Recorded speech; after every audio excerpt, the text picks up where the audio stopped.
Hi, everyone. So, today I'm going to share the absolute number one most essential thing to make it so easy to change your habits, to make new habits or to break habits. And I have to tell you, it's probably not something you have ever heard of before, but it works. It works consistently, it works across the board because it gets to the root of the problem. It gets right to the base of why you struggle so much to create new habits or break habits that you don't want in your life. And that is to make sure that your habits align with your identity if you want to have them and are disconnected from your identity if you don't want to have them. My name is Cassie Feld, and you have stumbled upon my YouTube channel, Upcycled Adulting, and I am so incredibly glad you're here. I have 5 kids, 2 special needs kids, and I have run 2 businesses out of my home very successfully. But I have to tell you that when it comes to habits, I struggled outrageously for most of my life until I stumbled upon this simple secret. And that is that your habits are all about what you think about who you are. They have very little to do with any other factors. It's not about making your habits easier by breaking them down. While yes, that helps, or by stacking them or making them automatic. It's very much about what you believe about who you are. And the reason is that our brain is looking for evidence. It's always looking for proof, and it always wants to be in harmony or alignment. So when we believe something about ourselves that completely contradicts the new habit we're trying to create, or we believe something about ourselves that that is related to the habit we no longer want to have, we are unable to make a change. Your brain wants things to stay the same. Your brain is very, very change averse, and it does not like when things don't match up. It feels unsafe and stressful. And that's how our habits can become so overwhelming and so problematic to maintain.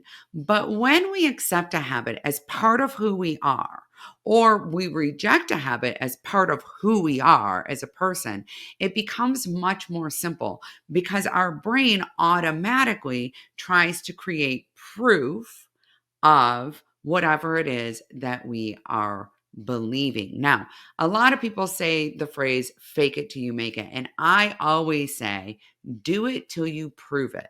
Because deep down, your brain is simply looking for evidence of what you believe about yourself. That means step one is to start adjusting what we already believe about ourselves. Now, let me just show you some examples of this to make it a little easier for you to get this really under your skin, because I know it's really different and I know it's probably so unique that you haven't tried it before, and this might sound a little wacky. Maybe you just want to get back to, your habit tracker and your morning routine. But let's get started. And by the way, huge fan of habit trackers and morning routines, but I have to tell you, it really does start here. If you identify yourself as a smoker, you will smoke. If you identify yourself as an emotional eater, you will emotionally eat. If you identify yourself as a runner, you will run. If you identify yourself as a tidy person, your home will be tidy. If you identify yourself as a clutter bug, your home will be cluttered. Now, there's a lot of space in which people think, well, which came first? You have evidence that you're a clutter bug because your house is full of clutter.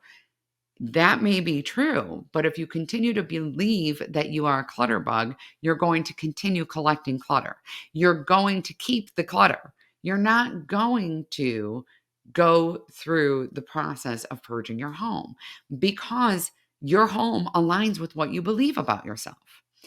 When we start making adjustments to what we believe about ourselves, it's really important to start relatively small. We want to make those adjustments really gradually.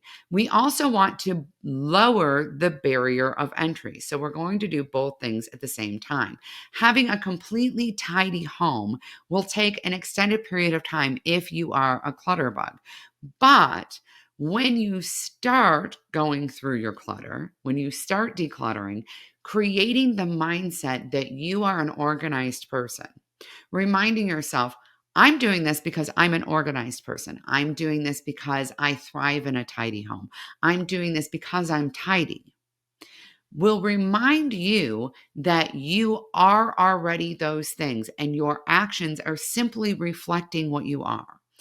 So, very often, what we do instead is we either withhold that identity until we reach a specific benchmark, or we judge ourselves based on what we see or based on what we have done in the past. If you want past you to be showing up 10 years from now, by all means, keep doing that. If you want to maintain the habit you already have, that's a great way to do it. If you already are a runner and you want to keep running, by all means, identify yourself as a runner. If you already are tidy and you'd like to stay tidy, identify yourself as tidy. If you want to continue procrastinating, identify yourself as a procrastinator. You see where I'm going here, right?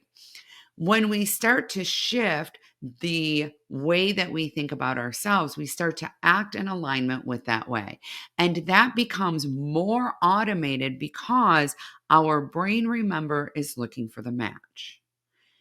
Where we can get into some hot water or some challenge here is, how do we change our brain? Because so often our brain is just in that groove. Our brain is like, nope, you've always been a procrastinator. You'll always be a procrastinator. Nope, you've always done that. You'll always be that. Because remember, our brains are a little bit averse to change. One of the things we really have to do to start moving forward is to, one, verbalize these things out loud. Every single time you put something into a box to donate, you say, I am an organized, tidy person, right? Every single time. If you say it out loud and you make a point of saying it out loud, you prevent your brain from going to, why is this house so cluttered? I'm never going to get anywhere. I'm such a clutter bug. I am just so disorganized, right? When we stop our brains from saying that, because we replace it with language, it helps us to remember that. And honestly, when you say something and you rehear it, or when you write something down, your brain is much more receptive to that information. Your brain starts to create new neural pathways through a process called neuroplasticity. Now, I'm not making this up. This is scientifically proven. This is why affirmations work. It's because they literally rewire your brain and the way that your brain works. Now, if you'd like to learn more about affirmations, I do this really deep dive masterclass into affirmations in my inner circle. And I'll go ahead and link how to get into my inner circle below so that you can absolutely check that out. But the important thing for you to know is that it's essential that we stop identifying ourselves in these ways that don't reflect who we are becoming. We need to identify ourselves in ways that do reflect who we're becoming. And now, how can we lower that barrier of entry, that barrier of evidence or proof? Well, there are really simple ways. And one of the simplest ways is to just create very small habit changes that are the first step to becoming that person. So, a lot of times when I imagine what I want to grow into, where I'm going, or what's important to me to work on, what I think about is, what is the smallest thing that this person does? Recently, I started working on a health goal. And obviously, habits play massively into our goals, but we can see that so clearly when we start talking about health goals. So, I'm pursuing a health goal.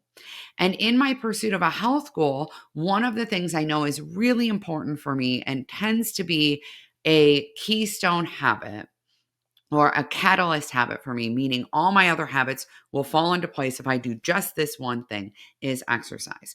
If I exercise, I tend to eat healthier because I'm more mindful of nourishing my body and replenishing the energy that I've used. If I exercise, I drink all my water because I'm thirsty from exercising. And if I exercise, I sleep super well because I have used my energy well that day. So I know that that is a cornerstone, keystone, catalyst habit, right? It is the habit everything else hinges on. So, what I had to think of is, who is a person who exercises every day? What would you call that person? And I decided that you would call that person a fitness enthusiast. That's what you would call them. They are a fitness enthusiast. This is a person who's really enthusiastic and excited about fitness and exercise. All right. What does a fitness enthusiast do first? What is a very small thing that they do? And I decided that the very small thing that they do is put on their workout clothes and their shoes, right? Or roll out their yoga mat. If you are like, I want to be a yogi, that's where I'm going. I'm going to be a yogi. The first thing you do is put on your workout clothes and roll out your mat. And at the point that I did that, right? The first day that I got up, I put on my shoes, I put on my workout clothes, and I said, I am a fitness enthusiast. And simply saying that, simply acknowledging that about myself and my identity, the person that I am becoming, made me actually go work out.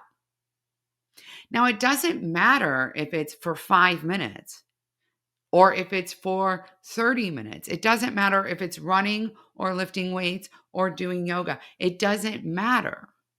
I see myself as a fitness enthusiast. And because of that, I exercise every day. Well, I do have rest days because, fitness enthusiasts also need to rest so their bodies can regenerate. But I exercise on a very, very consistent schedule. And I've been doing that for 2 months because one day I woke up, I put on my workout clothes and my shoes and said, I am a fitness enthusiast. And I believed that about myself. And after my workout, I said, I am a fitness enthusiast. And I had proof because I had just worked out. And when my brain tried to say, yeah, but you just worked out once, what does that mean? I said, oh, no, no. I have proof. I'm a fitness enthusiast. That's all it takes. We often create barriers around certain things related to our future self. Things like becoming a writer or becoming an artist, where instead of saying, I am an artist, and then actually working on our art every day, or I am a writer and writing every day, we make these artificial barriers like, I will be a writer when I've written a novel. I will be a writer when I get published. I will be an author when my art is hung in a gallery. I will be an author, or I will be an artist when I sell my first piece of art. These are all artificial barriers that we are creating. And they are not in any way true. And more importantly is they keep us from doing the very thing we have to do to get to that goal. You will never get published if you don't actually write. And if you don't see yourself as a writer, you're not going to write. Not consistently enough to get published. This is so vitally important to recognize that it literally changes everything that you do and everything that you think about yourself and your habits. And this changes who you become. For about 20 years, I set a weight loss goal, a health related goal. For about 20 years, I tried to start exercising. For about 20 years, I defined a fitness enthusiast. Don't ask me why, but I defined a fitness enthusiast as a person who exercised 2 hours a day and ran at least a mile a day. Like the starting point was you had to run a mile a day. Listen, y'all, I'm not a runner. I'm never going to be a runner. Understanding and recognizing that there are a lot of fitness enthusiasts out there who actually do not run. have never done it. It's not part of their workout. It's not part of their regimen. Really helped me to embrace the idea that I could be a fitness enthusiast without running. Understanding that a lot of fitness enthusiasts don't exercise for that long because it's very stressful on your body, especially if you are like me and you have a chronic autoimmune condition. A lot of fitness enthusiasts don't exercise that long because they have busy lives, they have kids, they have businesses, they have other things to do. What makes them a fitness enthusiast is that they do exercise. They begin to actually look forward to exercise, which, by the way, I never thought I would say this, but I have actually done that. I look forward to my workout. Every day that I do it, I look forward to it. Even the workouts I hate. And I think that that's so important to recognize. I actually do a rhythm, like I do a program. And so one day a week, I have to do a workout that's not, I don't hate it, but it's not my favorite. But I always do it because I'm like, I'm a fitness enthusiast. And sometimes I do workouts that aren't my favorite things. And other times I get to lift weights for my legs, and I love that. And other times I get to do yoga, also love that. And because of that, I've created a habit that reflects the fact that I'm a fitness enthusiast. See how that works? It goes both ways. It goes both ways. If you are a writer, start writing. If you are a writer, please let me remind you that every single published author in the world started simply by writing. Every single novelist in the world created that novel just by creating a writing habit. Every artist in the world whose art has hung on a gallery wall, or who has sold a piece of art, or who has become famous for being an artist, actually made the habit of regularly creating art. You are what you do, and you do whatever reflects who you are. If you want to break a habit, stop identifying as that person who does that habit. Stop calling yourself lazy. Stop calling yourself a procrastinator. Stop calling yourself a smoker. Stop calling yourself a quitter. Stop calling yourself a failure. Now, if you've never watched my content about why self discipline, willpower, and motivation are problematic to you accomplishing your goals, you haven't heard this before. But if you did watch that, this has hit the nail on the head for you. You're like, oh my gosh, you're having an aha moment right now. And I'll link that video below too so that you have it. But I want to make sure that you recognize that when we get into self discipline patterns that are actually, let's be honest, self punishment patterns, and we start calling ourselves names, we get into this self abuse cycle where we're saying, you're lazy, you're a procrastinator, you're a quitter. Understand that that will be reflected in our habits, that we will quit our habits, that we will be lazy about our habits. Some of us have to start in the place where it's not about, I'm lacing up my tennis shoes saying I'm a fitness enthusiast. Some of us need to start in the place where we start telling ourselves, I follow through. I keep the promises I make to myself. I'm proactive. I prioritize well. Where we really need to drill into the habits that are underlying our bigger habits. The habits that we've unraveled because of our negative self-talk. That impacts every single habit we have. When we tell ourselves over and over and over again things like, I'm not enough, I don't deserve it, what we're saying to ourselves is, I am a person who doesn't deserve this investment of my time. I am a person who doesn't deserve success in my habits. And guess what? You're not going to have success in your habits. Because at the very foundation of every single thing we do is mindset. At the very foundation of everything we have in our lives, everything that we become is mindset. It's how we think about ourselves. It is the person we believe ourselves to be. Changing that changes everything. Your habits reflect who you believe you are. Your habits shape who you become.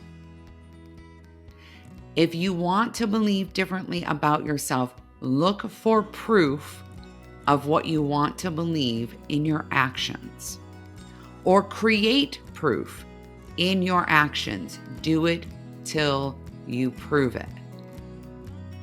If you want to change the things that you're doing, find what you need to believe about yourself to make that change. This is the absolute cornerstone, the very foundation of creating habits, of becoming who you want to be, of building the life you want to have. And I understand that many of you may not know this, and many of you may struggle to believe this. And perhaps take out your phone right now and record what I am about to say so that you have it to remind yourself, because sometimes it will be challenging. You are absolutely amazing, like breathtakingly amazing, and you deserve to live the life that you've been dreaming of. And you can become the person you've always wanted to be. You can. I believe in you, and I know you can. Do not forget to subscribe to this channel. You don't want to miss a single thing, especially as we go forward in talking about habits. And for those of you who would like to learn more about